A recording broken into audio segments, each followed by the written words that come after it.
दोस्तों, भारत हमेशा से ही अपनी फॉरेन पॉलिसी के लिए पूरी दुनिया में जाना जाता है। भारत ने सबसे पहले तो अपने पड़ोसी देशों को महत्व देने के लिए नेबर फर्स्ट की पॉलिसी शुरू की। उसके बाद जब भारत की भूमिका ग्लोबल लेवल पर बढ़ने लगी, तब हमने वासुदेव कुटुंबकम का नारा दिया और पूरी दुनिया को ये बात बताई कि भारत अब वैश्विक मुद्दों को हल करने के लिए अपना योगदान देने के लिए तैयार है। साथ ही जिस तरह से हमने दूसरे देशों की मदद करते हुए उन्हें वैक्सीन, खाद्य पदार्थ और ऊर्जा से जुड़े प्रोडक्ट सप्लाई की, इसने भी भारतीय फॉरेन पॉलिसी को दुनिया भर से काफी तारीफें बटोरी। लेकिन जहां एक तरफ यूरोपियन और एशियाई देशों में भारतीय फॉरेन पॉलिसी नए झंडे गाड़ रही है, वहीं पर दूसरी तरफ अब भारत अपनी सॉफ्ट पावर और इन्वेस्टमेंट का एक्सपेंशन करते हुए अफ्रीका पर फोकस कर रहा है, जिसके तहत हाल ही में भारतीय विदेश मंत्री डॉक्टर एस जयशंकर ने अफ्रीका के दो काफी महत्वपूर्ण देशों का दौरा किया, जिसमें मोजाम्बिक और युगांडा शामिल हैं। बता दें कि ये दोनों ही देश भारत के साथ काफी मित्रतापूर्ण संबंध रखते हैं और इनमें भारत ने काफी सारा इन्वेस्टमेंट भी किया है।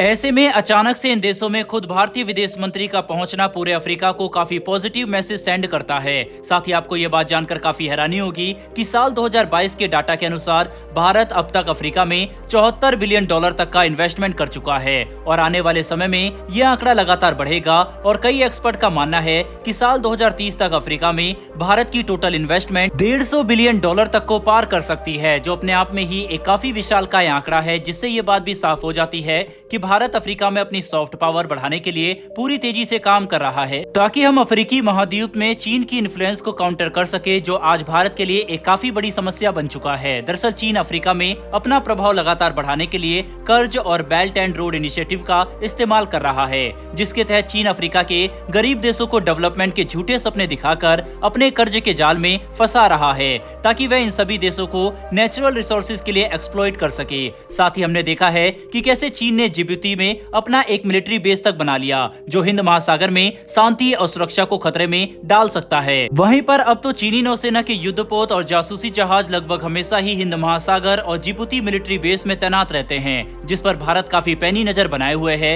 लेकिन अफ्रीका में चीन के बढ़ते प्रभाव को काउंटर करने के लिए भारत सिर्फ इन्वेस्टमेंट और इंफ्रास्ट्रक्चर का ही सहारा नहीं ले रहा, बल्कि अब हम अफ्रीकन देशों को अपने स्वदेशी रक्षा उत्पादों के लिए एक मार्केट के तौर पर भी देख रहे हैं, क्योंकि यूक्रेन युद्ध के बाद कई अफ्रीकी देश रूस से हथियार या रक्षा उपकरण खरीदने के बारे में सोच भी नहीं सकते। साथ ही गरीबी की वजह से इन देशों के पास इतना बड़ा डिफेंस बजट मौजूद नहीं है कि ये अपने सिक्योरिटी के लिए अमेरिकन और यूरोपियन देशों के महंगे हथियार खरीद सके। ऊपर से चाइनीज हथियारों की क्वालिटी के बारे में तो पूरी दुनिया जानती है, मतलब इनके पास इकलौता अच्छा विकल्प भारत ही बचता है, जिसे भारत भी अच्छे से समझ चुका है। और यही वजह है कि हम अफ्रीकन देशों के साथ लगातार अपनी डिफेंस पार्टनरशिप को मजबूत करने पर ध्यान दे रहे हैं, जिसके तहत कुछ समय पहले ही 37 अफ्रीकन देशों के प्रतिनिधि भारत दौरे पर आए थे। साथ ही हम ये भी ऑब्जर्व कर सकते हैं कि अफ्रीकन देशों की तरफ से भारत के एरो इंडिया और डिफेंस एक्सपो में पार्टिसिपेशन पिछले सालों के मुकाबले कई गुना ज्यादा बढ़ चुकी है, जो इस बात को साबित करता है कि अफ्रीकन देश भारतीय रक्षा उत्पादों में बहुत रुचि रखते हैं, जो हमारे लिए काफी अच्छी बात है, क्योंकि अगर हमने इस मौके का सही फायदा उठाया तो हम अफ्रीकन देशों के प्रमुख डिफेंस सप्लायर भी बन सकते हैं। इतना ही नहीं, बल्कि भारतीय फॉरेन पॉलिसी का जलवा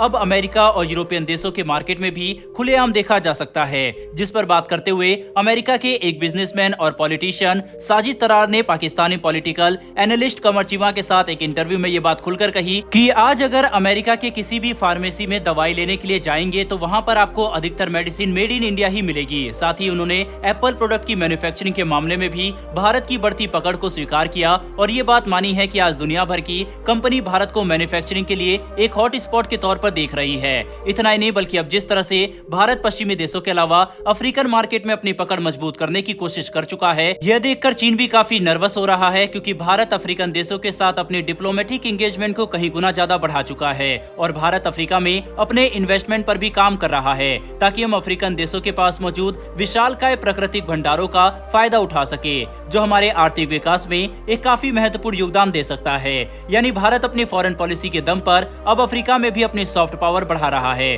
ताकि हम वहां पर चीन को चेकमेट कर सके। बहरहाल दोस्तों, इस वीडियो में इतना ही, लेकिन अफ्रीकन देशों में भारत द्वारा उठाए जा रहे इन कदमों से अगर आप भी संतुष्ट हैं तो कमेंट बॉक्स में भारत की विदेश नीति के लिए जय हिंद तो बनता है। साथ ही हमारी आने वाली डेली ऐसी वीडियो के लिए चैनल को सब्सक्राइब कर बेल नोटिफिकेशन अवश्य दबा लें। फिर मिलेंगे ऐसी एक नई वीडियो के साथ। धन्यवाद। जय हिंद।